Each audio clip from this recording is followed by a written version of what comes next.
Не е дадено на никой друг да прости греха на човека, но само той може да ни прости, защото той отиде на кръста заради нас, проля невинната си кръв и ни изкупи, и ни освободи от всеки грях. Слава да бъде на Неговото свято. Алелуя! Алелуя! Слава! Алелуя! Ти си вечен, Татко мой, ти си добър и няма като Тебе, Дух Баща Боже мой, няма да намерим подобен на Тебе, Татко. Благодаря Ти, Господи, благодаря Ти, Татко. Амин. Откровение 1 глава, от 7 до 8 стих. Ето идва с облаците и ще го види всяко око, и ония, които го пробуват духа, и всички земни племена ще възрекаят за него. Така е. Амин. Аз съм Алфа и Омега, казва Господ Бог, който е и който е бил, и който иде, всемогъщен. Алелуя! Впрочем, като тъжеше пак в себе си, дохожда на гроба, беше пещера, и на нея бе привален камък. 39 стих. Обърнете внимание тук вече. Казва Исус, отместете камъка. Отместете камъка. Марта, сестрата на умрелия му, казва: Господи, смърти вече, защото е от 4 дни в гроба. Преди това да се случи, Исус Христос, когато беше в дома на Марта, нашият Господ Исус влезе в дома на Марта, Мария и Лазар. И когато той влезе, видя къщата беше добре подредена. Къщата беше добре изчистена. Но все пак, Марта не стоеше на едно място. Марта бързаше да прислужи на Господ Исус Христос, тъй като голям учител влиза в дома й. И тъй като това се разиграва в Израел, порядката на всеки дом там в Израел бе това. Всеки, който дойде в домът на някой, гостинина трябва да бъде много добре посрещнат, нахранен и недостен. Във всеки един дом, там всеки един човек правеше това с гостин. Но, когато нашият Господ Исус Христос влезе в домът на Марта, видя, че Марта е прекалено много заета. Да бяга насам натам, да готви, да направи нещо, да послужи. Но Марта имаше още една сестра. Мария. На пръв поглед, като погледнеш, че един човек идва и ти трябва да направиш нещо, да му е добре. Ти трябва да му купиш нещо, да му сготвиш, да го предразположиш, да му е комфортно. Но Господ Исус каза нещо на Марта. Марто, Марто, сестра ти Мария взема по-добрият дял. Аз днес питам тебе, ти си дошъл в този дом на молитва. Но ще избереш ли по-добрия дял? Или ще се мъчиш да бъде комфортно на някой друг? Или с внимание ще слушаш? С внимание ти ще слушаш Словото на Господ Исус. Ако е с внимание, слушай. Мария седеше в носете на Господ Исус Христос, когато Той влезе. Но сестрата на Мария, тя се бързаше. Тя не стоеше да чуе какво Господ има да каже. Не е проблем. Не е проблем, че къщата ти не е добре устроена. Не е проблем, че къщата ти не е добре наредена.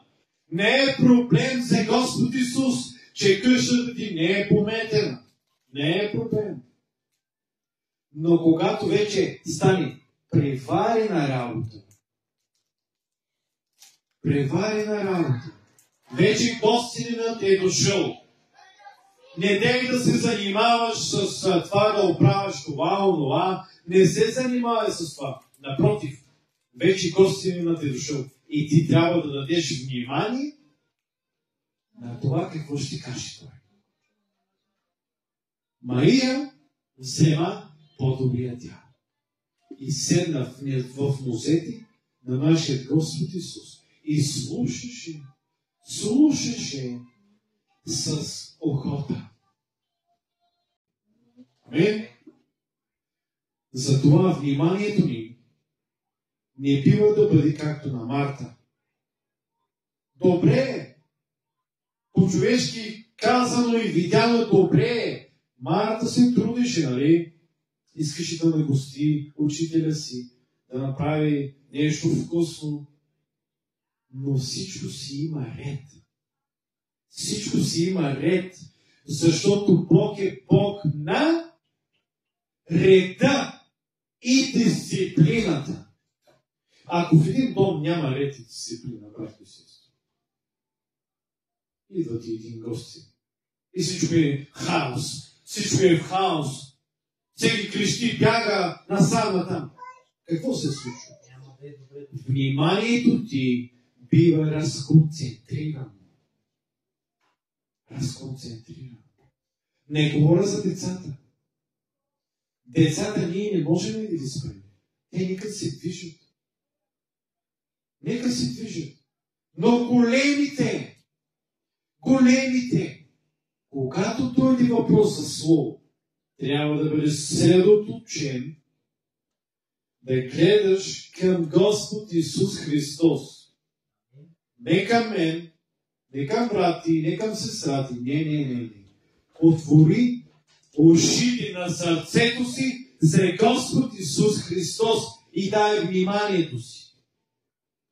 И няма да бъдеш разочарован. Ако вниманието ти върху някой човек, постоянно, на всяка една крачка ти ще бъдеш разочарован. Може да бъде мъжът ти, дори жена ти. Може да бъде детето ти. Ако толкова много дадеш вниманието си във всичко, но не в Бога, ще бъдеш разочарован.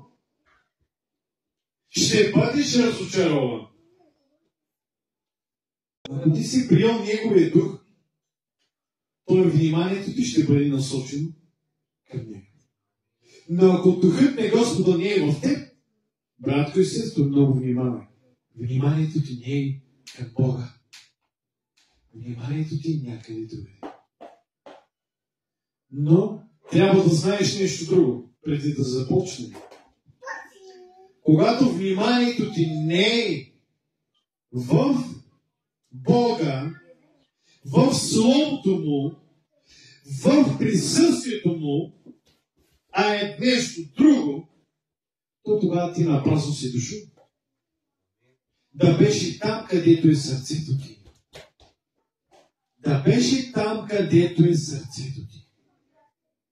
Но аз вярвам тази вечер, че сърцето ти е пред Бога. Сърцето ти е в Бога. Затова ти си тук. Твоето сърце, какво каза? ще търся лицето ти. Сърцето ми казва, Господи, лицето ти ще търся.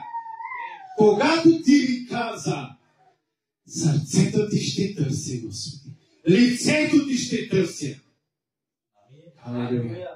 Бог да благослови. Понякога, когато ние искаме Бог да ни изведе от някъде, ако щеш да ни възкраси, има камък, който трябва да бъде махнат. Има камък, който трябва да бъде махнат. Защото когато Исус беше на пътя и Марта бягаше, плачеше, защото брат и Лазар почина. Лазар умря и тя търсише учителя си, търсише Бог да направи нещо. Среща тя Исус на пътя и казва, учителю, ако ти беше тук, брат ми нямаше да умре. Какво ти говори това? Какво ти говори това? Тя хвърли укор. Тя хвърли укор върху Исус Христос. Ако ти беше тук, нямаше да умре, брат ми. Обвинени. Обвинени. Сега, много внимателно слушай. Когато ти искаш да бъдеш човек, скроен за Бога,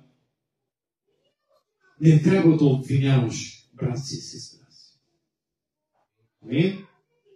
Когато ти искаш да бъдеш човек, дразновен, съживен, махни камъните. Кои камъни? Има камък, който ти припълва. Има камък, който не може да ти покаже светлината. Залостил е. Знаете ли къде се намира камъкът, който ни пречи, братко и сестри? Знаете ли къде е камъка, който пречи на пещерата? Знаете ли къде е камъкът в днешно време? Днешно време, братко и сестро, камъкът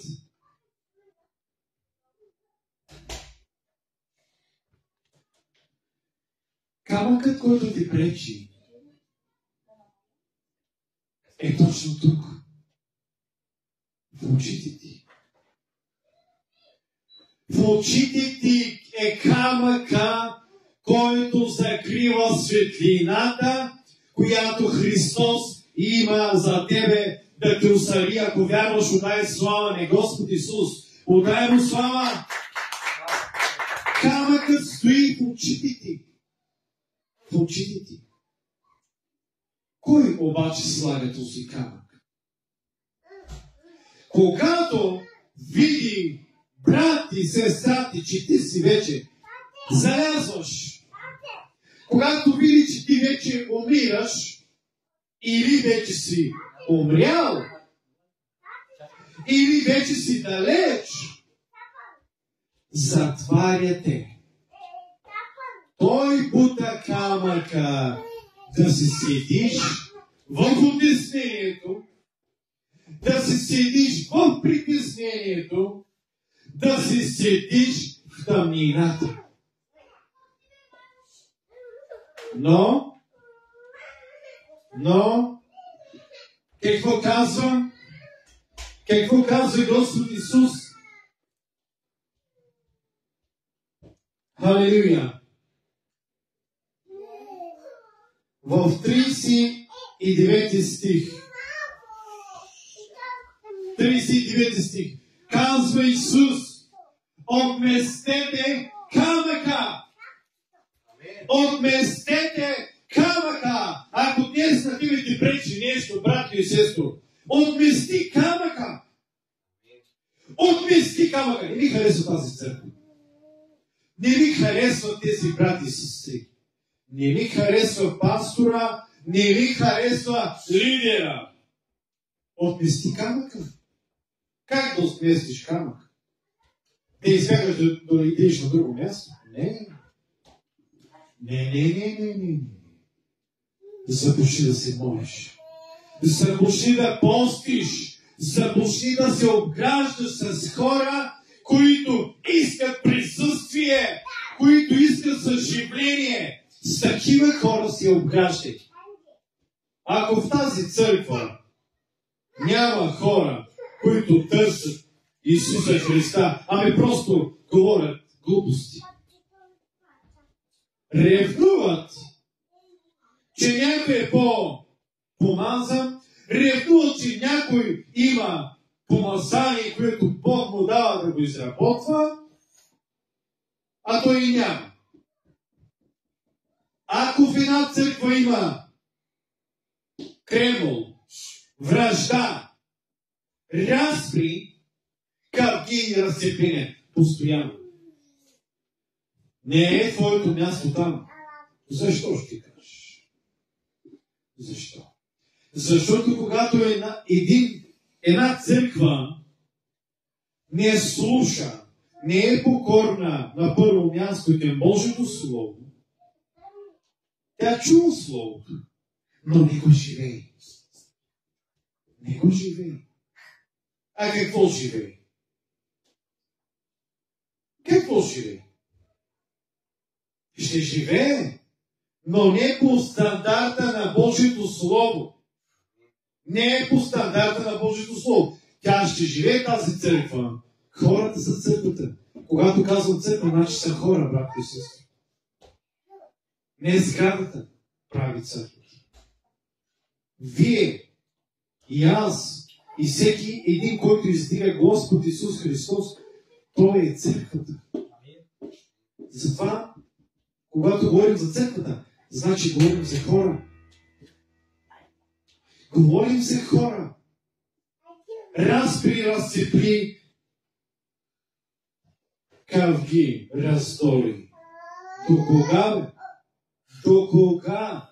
Бог ще ни гледа ние да се караме, да се дразниме. До кога? Бог е Бог на реда и на дисциплина. Когато няма в една църква дисциплина, идва разпад. Разбирате ли това нещо? Когато в една църква няма дисциплина, когато братите и сестрите не са дисциплинирани духовно, те ще забелязват всичко. Те ще забелязват всичко. Как влизаш в службата. Как излизаш от службата. На пътя не си ме поздравил. Защо не ме поздравяваш? Не ме обичаш? Слушайте внимателно. Когато някой не ви поздрави на пътя, той не ви мрази. Не ви мрази. Той ти не си дължи да му вдигаш, да му ръкомахаш, нали? Това е нещо нормално, защо трябва да се дразним и да се сърдим. Не. Отмести си камъка. Отместете камъка, каза Господ Исус Христос. Отместете камъка. Кой отмести камъка? За да отместиш камъка, който ти пречи, ти сам не можеш. Кажи аз не мога да отместя камъка сам. Затова ми е нужно, брати и сестри, да ми помогнат да се отмести камък. Когато Исус каза, отместете камъка, отидоха. Когато има гробница, там, където е в Израел, ако сте гледали филмите, нали, ако сте гледали клипове, камъните там са огромни. Огромен камък, който го валят. Като валят, го бутат. Разбираме ли това? Ако разбираме, ръкомахай. Разбираме ли това?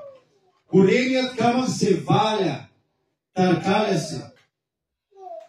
За да махнеш камъка, който ти пречи, ти трябват братя и сестри, които да бъдат какво?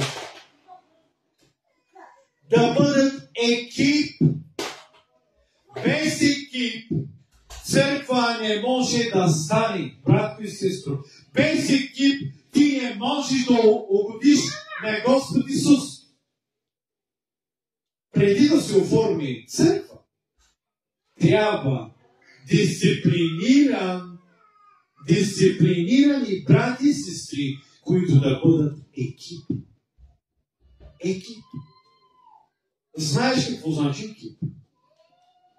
Ако ти започнеш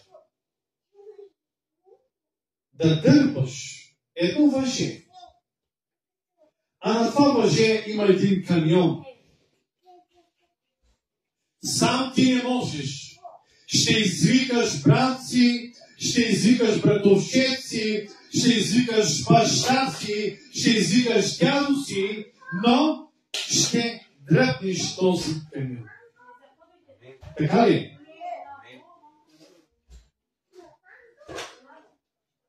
Как да отместиме камъка, който ни пречи? Как да отместиме камъка? Ами трябва ти, брати и сестри, които са запалени, които търсят Исуса, които не са, какво? Не са просто брати и сестри с тебе, за това да бъдат благословени. Брати и сестри са онези, които като чуят Словото, го пазят в добро и смирено сърце. И не си дължен отвънка да ми ръкомахаш, да ме поздравяваш. Не си длъжен. Ти си свободен. Ти си свободна. Казах, ти си свободен. Казах, свободна си. Казах, свободен си. Отдай слава на Господа. Защото ти си свободен в Христос. Точно такива хора, брати и сестри, ти трябват. Които, като излезеш отвън и не ги поздравиш, да не се сърди. Ние не сме вече бебите и деца. Дисциплиниран човек, духовен човек, вътрешен ти човек, той трябва да бъде на показ. Не външни. Отвън да ти правят здравей! Как си? Много да обичам, братко и сестро. Актьори колкото щеш. Но де-факто няма никой. Затова Бог не иска просто външни проявления ние да правим. Здравей! А отвън да кажеш, защо то си излезе пред мен? Нали? По този начин ти показваш на Бога, не на човека, ти показваш на Бога състоянието на твоето сърце, състоянието на твоя мироглед, че имаш камък, който ти пречи. Камък, който ти пречи. За да дойде съживление в тебе, за да дойде съживление в едно събрание, църквата е залостена с голям камък. И той не е краеъгълния камък, който държи църквата. Не е камъкът Христос. Не. Тук говорим за друг камък, който пречи на светлината. Който ти пречи, не можеш да видиш светлината. В притчи казва, че очите ти са светилото на твоето тяло. И аз сега помисли, когато очите са твоето светило на тялото ти. Ако има един камък, който ти пречи пред очите, ти можеш ли видиш какво се случва с тялото ти? Да или не? Не. Ти не можеш да видиш какво се случва с тялото ти. Братко и сестро, днес има ключ за това да разбереш.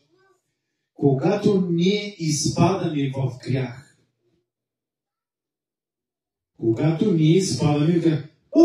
изтървах се. Казах, устата ти изрече глупости. Ръката ти посегна и удари не малките. Малките трябва да се пошляпват. Удари голям човек. Удари баща си. Удари баба си. Жена си. Нали? Трябва да внимаваш. И тогава трябва да разбереш, че някой е поставил камък пред тебе. И ти не виждаш вече светлина. Защо казва това? Ами не знам, падна ми пердето пред мен. То не ти паднало пердето. Някой е сложил камък пред тебе. И ти вече не виждаш светлина. И този някой знаем ли кой е? Знаем ли кой е този, който ти поставя камък, който ти да не можеш да виждаш светлина? Дявола!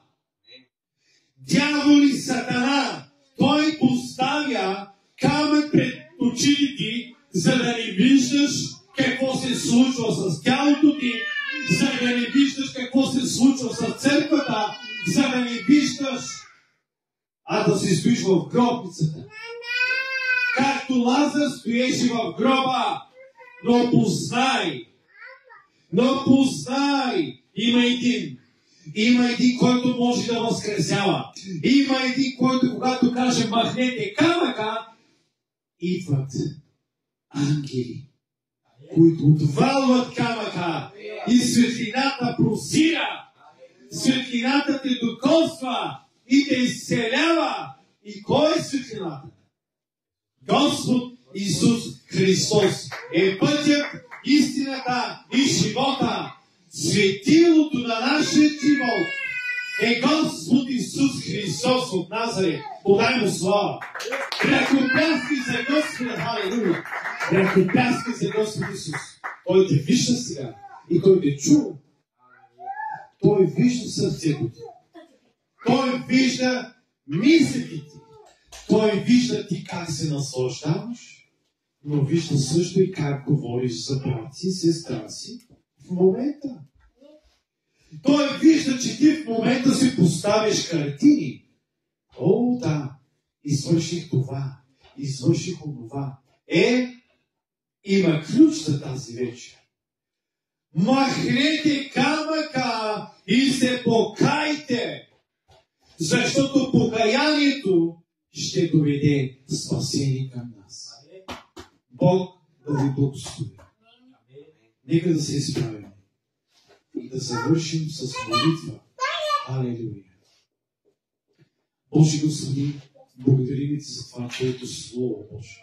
Благодарим Ти, че то се селява без препятствия. Точно сега се моля, Господи, за Твоето Слово в брата и в сестрата, Господи, след когато се тръгнем по къщите, Господи, нека да пусти корени в сърцата ни това Слово, казах това Слово да пусти корени в нас, алелуя, и да ни държи, Господи, до следващото събрание, да бъде будни, трезви, алелуя, и те моля за свежо откровение към Словото Ти, откровение за живота Ти, Господи. Моля се в името на Исус. Халелуя.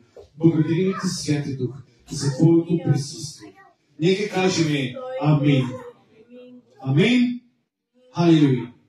Преди да завършим, искам да попитам брат Ивайло. Ти приел ли си Исуса Христа като Твой Господ и Спасител? Да, ама не на цяло. Както искаш да кажеш не на цяло. Смисъл, водили ли са те в молитва? Никога. Желаеш ли? Само погледни ме. Само ако ти желаеш, братко, ще те водим в молитва. Това трябва да бъде твой избор. Не е под насила. Ако не си решил, не бързай. Помисли си добре, дали ти искаш спасението, което Бог има за теб. Искаш. Ела насам. Ела насам, брат ми. Вико, ела насам. Злати, ела да се молим. Халелуя. Халелуя. Сега ще се моля, а ти ще повтаряш. Дайте му един микрофон. Халелуя. Задръж. Халелуя. Нека всички други да бъдем съпричастни, брати и сестри, защото Божието Слово казва, че ако един грешник се кае, цялото небе ще се радва. Халелуя! Халелуя!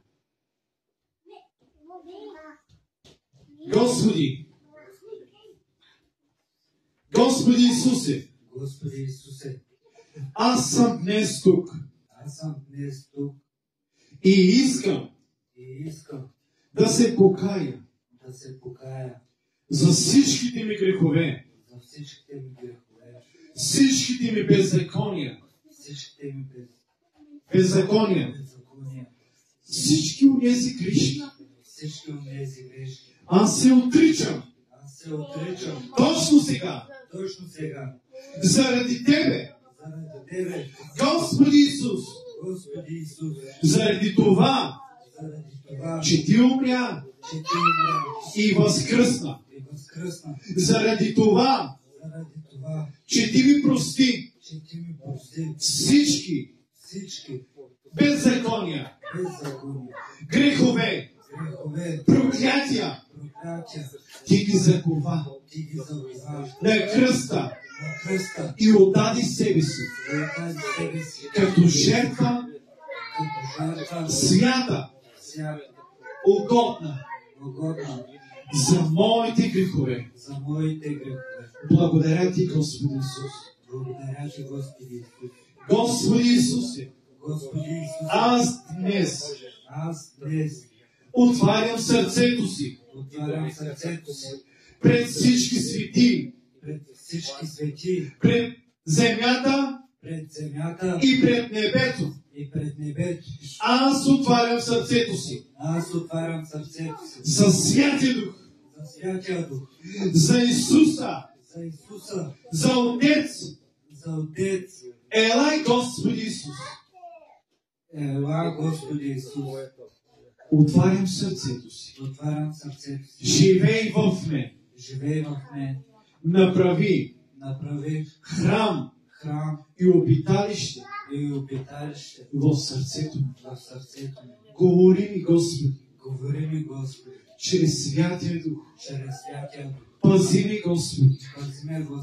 Помни ме, Господи, когато дойдеш в славата си. Благодаря Ти, Отче, Сине, Святи Души. Амин. Слава на Господа! Халелуя! Нека да прикърнем нашия брат, бъде благословен, братко. Господ Исус Христос те обича и те приема в небесното царство. Днес Господ Исус Христос ти записа името там горе. Но, братко, много внимавай. Дръж се чист. Слушай Господното Слово. Чети Словото Му. Моли се. Вгради се в църквата. Търси невястата, за да се изградиш. Ако нямаш водно кръщение, намери мястото си в църквата. Кръсти се и следвай пътя на Господ Исус. И всичко онова, което ти не знаеш сега, ще дойде малко по-напред. С това бъди здрав Ние те благославяме да преуспяваш в Господното дело, да преуспяваш в Господната любов, да преуспяваш в семейството си. И когато един ден решиш да се ожениш, нека Господ Исус Христос да ти даде жена, която и тя ще поеме по пътят, който ти си поел. И това е Исус Христос е Господ Исус. Халелуя! Удайте слава на Господа! Халелуя!